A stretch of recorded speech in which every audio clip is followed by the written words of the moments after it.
Bom dia, sétimo ano, tudo bom? Então, olha aí minha máscara super estilosa do Grey's Anatomy.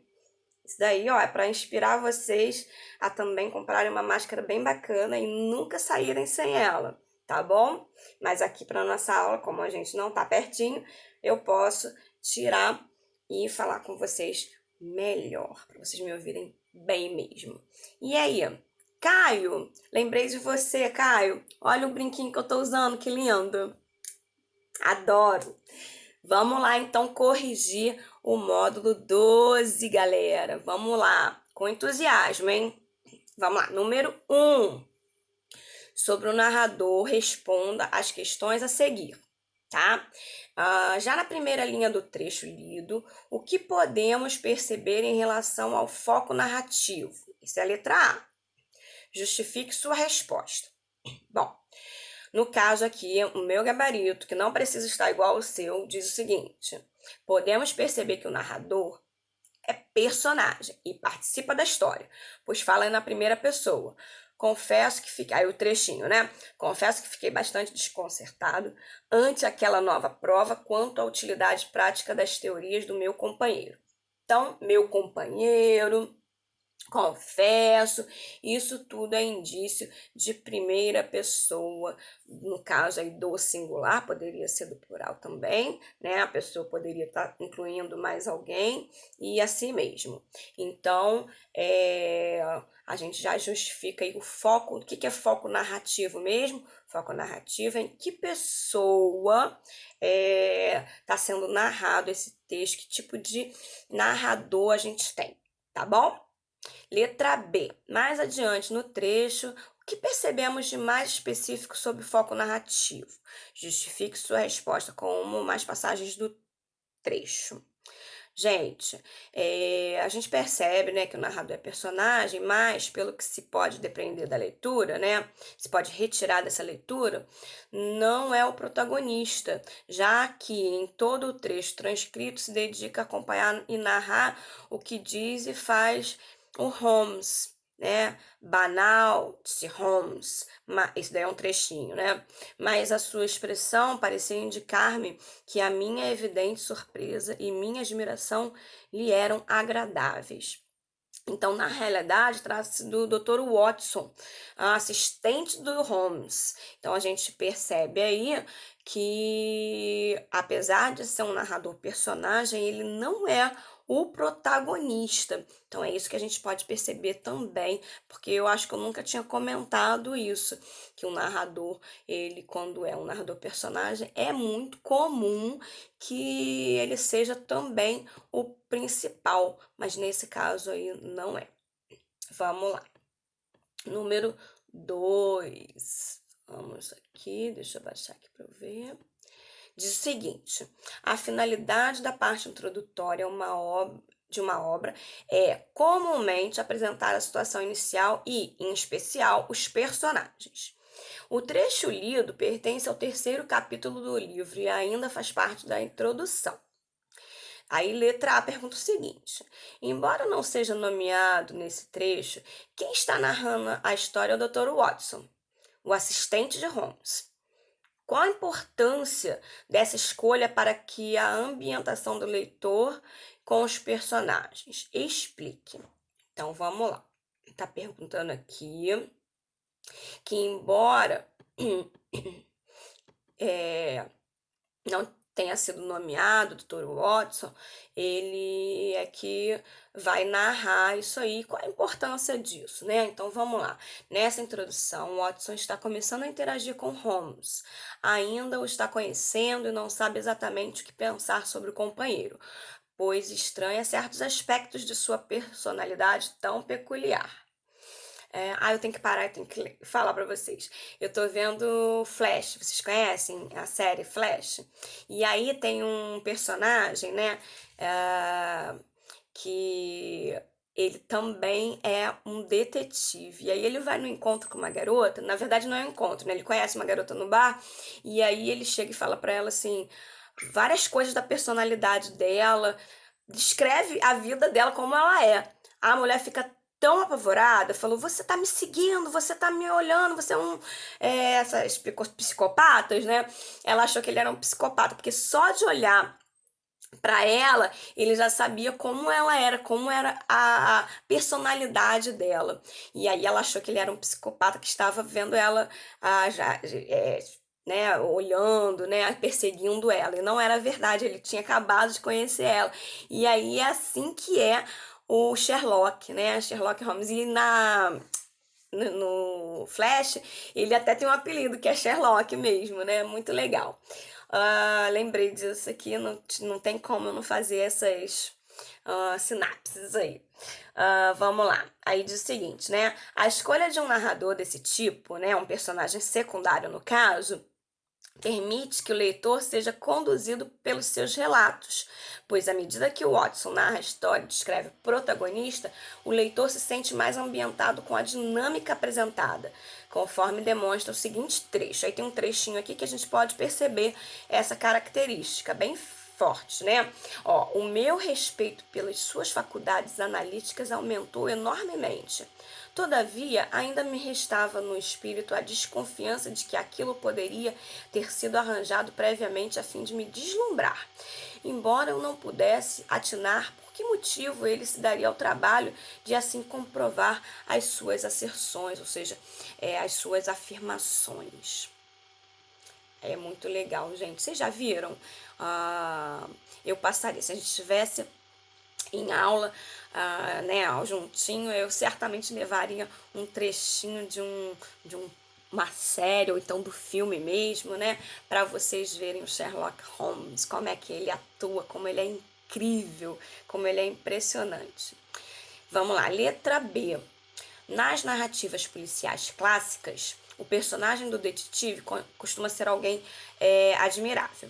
De que maneira a escolha do foco narrativo contribui para a construção dessa figura do detetive? Então, porque à medida que o Watson, né, ele vai conhecendo Sherlock Holmes, o Holmes se revela mais admirável e causa mais deslumbre em seu assistente, que consequentemente quem está lendo, porque né, a gente ouve o narrador falar tão bem desse personagem, seria diferente se o próprio Holmes estivesse falando dele mesmo, entendeu?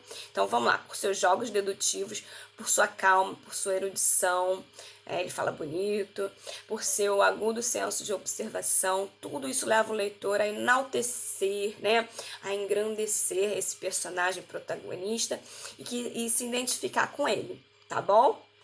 Vamos lá, número 3. Deixa eu ajeitar aqui. Isso. Diz o seguinte: para reforçar ainda mais o brilhantismo do detetive, o autor usa também outra estratégia: o contraste entre Holmes e os outros personagens. Explique então como que isso se dá. Então vamos lá. Ao mencionar os personagens Grayson e Lestrade, ambos ligados à polícia de Londres, o autor aumenta, por contraste, o brilho de Sherlock. Nesse caso específico, Grayson, um profissional comprovadamente experiente no assunto, teve de pedir ajuda a Holmes para desvendar o mistério que envolve o assassinato do homem que já faz em uma casa localizada no Gardens. Isso passa para o leitor uma noção de que o detetive protagonista é mais competente que os demais, mesmo fazendo um trabalho individual e particular. Então, quando a gente tem aí uma polícia que não resolve o seu caso, que precisa ir lá e pedir ajuda para o Holmes, a gente vê como que o Holmes é importante, né? É essencial nesse caso aí, tá? Então vamos lá. Número 4. Qual é o conflito dessa parte do livro? Isto é, qual é o enigma que terá que ser desvendado? Gente, enigma, isso é uma característica muito presente nesse gênero textual que a gente está vendo, né? O conto policial, ele tem essa questão do enigma para ser desvendado. Então, no caso aí, a resposta é a seguinte: o crime cometido contra o homem que apareceu morto em uma casa vazia sem que houvesse, aparentemente, indícios de como foi parar ali nem como ele morreu. O mistério consiste em descobrir a autoria do crime, a motivação e a arma que havia sangue no cômodo onde o cadáver foi encontrado, apesar da ausência de ferimentos no seu corpo. Então, no caso aí, é esse o enigma que tinha que ser desvendado. Número 5. Vamos subir aqui, tá, gente? Tô no meu computador. Vamos lá. Com que intenção o autor do texto teria reproduzido na íntegra a carta de Grayson a Holmes? Ao responder, leva em conta o gênero que estamos estudando e o envolvimento do leitor, porque a gente tem que pensar que o autor tem uma intenção de acordo com aquele gênero que ele está trabalhando. No caso aí, tem um uma coisa para ser resolvida e isso não pode ser jogado de qualquer jeito, né? Tem que vir aos pouquinhos trazendo aquela expectativa, tá? Então vamos lá, ó. A carta contém o ponto de partida do conflito. Aparentemente não há pistas sobre os fatos que envolvem o crime e por isso Grayson escreve a Holmes e lhe pede ajuda. Assim, ao reproduzir a carta na íntegra, o autor apresenta ao leitor o que será investigado, para que este possa criar as próprias pressuposições acerca do enigma. De fato, trata-se de uma espécie de desafio que o autor lança ao leitor. Será que esse é capaz de descobrir com as pistas à disposição como aconteceu o crime? Preferencialmente não, pois o autor pretende surpreendê-lo no final. Então ele dá os indícios e tal, mas ele espera causar, né, um impacto. Com certeza. Né? Tem que ter aí um... Tcharam. Vamos lá, número 6. São rápidos e energéticos. E enérgicos, desculpa. Mas têm métodos convencionais, terrivelmente convencionais. Essas são palavras do Holmes para caracterizar o método de investigação de Grayson e Lestrade. O que elas revelam sobre a metodologia de Holmes? Então, gente, o que o Holmes quer dizer é que as tecnologias, né, a metodologia que ele usa é muito mais moderna, tá? É mais irreverente e talvez até por estar ligada a uma instituição e ter que seguir regras, instruções de outras pessoas. E Holmes também, ele se diverte trabalhando, né? Então, ele aparenta essa diversão de aquilo dali não ser trabalho, mas um hobby para ele. Pois vamos lá, qual era o cenário do dia do início da investigação? Ao responder, considere os objetivos do gênero, narrativa policial, e explique a importância de escrever esse cenário para o leitor. Então vamos lá, né? Qual era o cenário? Bom, a investigação começa em uma manhã úmida e nebulosa, consequente da chuva que caiu durante toda a noite, que atrapalhou a visão dos personagens. Isso combina com o clima de mistério que Holmes e Watson e os leitores também, claro, estão envolvidos de um crime difícil de enxergar, de desvendar. Ou seja, a descrição do cenário contribui para envolver o leitor nessa atmosfera ali, né, de investigação. Número 8. Que relação existe entre descrição objetiva e detalhada da casa e o almejado desvendamento do crime que supostamente ocorrerá no final da história? Bom, a cena em que ocorreu o crime foi deixada intacta. Grayson afirma isso na carta, para que os responsáveis pela investigação pudessem perceber todo e qualquer vestígio nela presente. E é assim que a casa é descrita por Watson, mostrando ao leitor a forma como ele e Holmes a captaram visual e intelectualmente. O esperado é que, no final dessa dupla central, desvende o enigma do delito, apresentando as relações lógicas estabelecidas com base nas pistas presentes na cena do crime. Então eles vão desvendando e muitas vezes eles deixam para botar assim, eu percebi isso porque tinha aquilo ali, aquilo outro, entendeu? É bem por aí. Depois eu tenho aqui umas perguntinhas no Desenvolvendo as Habilidades. A primeira diz assim: se as pressuposições feitas pelo leitor com os indícios fornecidos devem, preferencialmente, ser desconstruídas no final revelador e surpreendente, uma característica que pode aparecer nas narrativas policiais com esse intuito é qual? A presença de falsas pistas, né? Letra C. Então, você põe uma pista ali que não vai levar você necessariamente à resposta. Só para deixar mais, né, surpreendente o final. Número 2. A lógica utilizada por Sherlock para descobrir que o Watson era um médico do exército foi a mesma empregada por ele para chegar à conclusão de que determinado homem descrito no trecho reproduzido da seção Aplicando Conhecimento era sargento aposentado da Marinha. Pela condução do seu pensamento nas duas situações, só não podemos concluir que Holmes é o quê? Vidente. Ele não é vidente, ele é observador sim, ele é sensível sim, ele é inteligente sim, né? E se ele descobre as coisas por vestígios, né, por indícios, ele não é vidente, né? Se é uma coisa que ele não é, é adivinhador. Então vamos lá, número 3. Você já sabe que esse trecho, o estudo em vermelho, foi extraído do segundo capítulo do livro intitulado A Ciência da Dedução.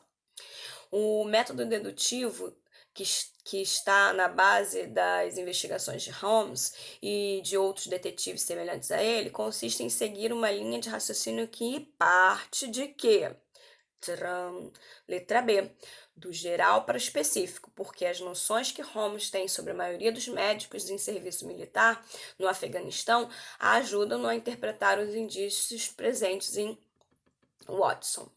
E aí, para terminar, o número 4 diz o seguinte: August Dupin, acho que ele é assim, personagem citado no final do trecho transcrito, é um famoso detetive criado por Edgar Poe, que, como você sabe, foi o primeiro escritor de narrativas policiais. A única alternativa que não traz uma explicação para menção à obra de Poe é letra D, D de Dani. Negar a contribuição de Edgar Allan Poe para a narrativa policial, por Sherlock diz que Dupin é medíocre. Então, ali é o único que não traz, né, uma explicação para menção à obra de Poe. Então, gente, ó, não esquece de usar máscara. Eu tenho uma porção. De vez em quando eu vou trazer uma aqui para vocês verem. Beijo.